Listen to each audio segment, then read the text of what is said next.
For the longest time, it seemed that the only way to get yourself a good wireless GameCube controller was if you had yourself a wavebird. Now, I don't want to buy myself a used controller on eBay, and new wavebird controllers are astronomically expensive. So for a while, I've been on the hunt for a decent alternative. Retro Fighters has a pretty good GameCube controller that I've reviewed on this channel before, but it's more of a modern twist on the wireless GameCube controller, and it doesn't match that original feel that an OEM controller has. I've also tried buying no-name third-party options, and yeah, while it kind of gets that original shape down okay, the quality just isn't there. Well, the folks over at nyxi sent me their Wizard 2 GameCube controller for review, and I can honestly say that my search for a good wireless GameCube controller is finally over. The Wizard 2 is a modern GameCube-style controller focused on being a wavebird alternative, as well as a set of GameCube-style Joy-Con for you Switch players. We received the white controller for this review, but you can also get it in black and that classic indigo color. Alright, first let's talk about what comes out of the box. Out of the box, you get the controller itself, which is split into left and right halves. A middle bridge piece is included, which locks the two controllers together, and can also be used to charge the controllers if you aren't going to use them with a Nintendo Switch. You also get a 2.4 gigahertz wireless dongle, and this is what you'll use to connect it to a GameCube or Nintendo Wii. You get a USB-C cable, as well as a user manual, which gives you information on how to use all of the controller's functions. Design-wise, when it's assembled as a single controller, it feels very good in the hands and feels reminiscent of the wavebird controller. For a little modern touch, the Wizard 2 has 2 programmable macro buttons on the back, which is always nice to see. And I gotta say too, as far as the outer shell is concerned anyway, it doesn't feel any cheaper than a regular GameCube controller. A lot of times I find that third-party controller manufacturers will cut corners in terms of like the shell that they use, making it feel significantly cheaper in the hands, even if their controller is packed with other features. So I'm glad to see that nyxi did a good job pulling it off,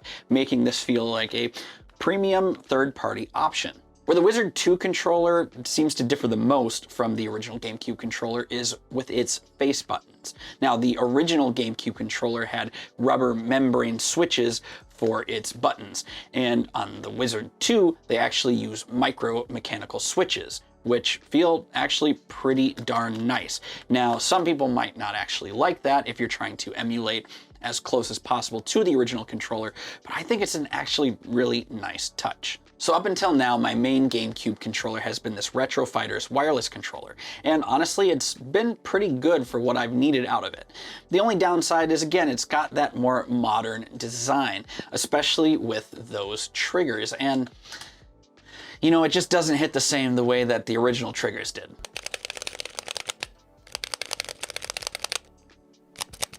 Noise. Now on the Wizard 2, on the back of the controller, you have these little switches, which when engaged can make the triggers on the controller more of a hair trigger, which works really well if you're using it for something like the Nintendo Switch, which is a digital input only. When you flip the switches inwards, that's when you enable the full travel distance of the shoulder buttons, just like you would on a normal GameCube controller.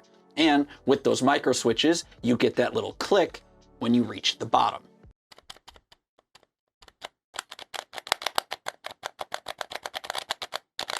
Admittedly, it's not quite as chunky and satisfying as an OEM controller, but it's pretty good, and probably the closest we will have as far as third-party controllers go. So if you need analog triggers for games like Mario Sunshine or Metal Gear Solid Twin Snakes, this controller will do the job. I also appreciate that the Wizard 2 controller maintains the sort of original design of the analog stick and the C-stick, with the main difference being that these are actually TMR Hall effect joysticks. So as long as you're not abusing the thing, you shouldn't ever have to worry about its longevity or stick drift. Now, like I said, I wanted this controller just for my GameCube. It's going to be plugged into my GameCube and exclusively be used with my GameCube. However, with that being said, if you wanted to use this with your Nintendo Switch, or if you wanted to play this on PC, you can do that as well. I've been using this controller for a little over a week now, and yeah, I've been very happy with it. Like I said, the controller feels real good in the hand. I haven't noticed any real discernible latency while playing this on the GameCube, and its advertised battery life of 6 to 8 hours has been pretty accurate with my testing. When it comes to complaints on this controller, I really only have 2. My first complaint, being admittedly silly on my end, is that I can't use this in handheld mode with my Switch 2. Obviously, this is a Switch 1 designed controller in terms of its Joy-Con slides. So if I want to use this with the Switch 2, I can, but I have to use it just as a regular kind of pro controller. But like I said, I'm basically only going to be using this for my GameCube. So not being able to use this with my Switch 2 isn't a deal breaker by any means. Second complaint, which is more of an annoyance for me, is its rumble. That's kind of where they seem to have cheaped out a little bit. I've read through the manual multiple times and I've not been able to find a way to turn the rumble down. I feel like if I could decrease the rumble intensity a little bit, it wouldn't be as obnoxious feeling and cheap feeling in the hands when the vibration does kick in.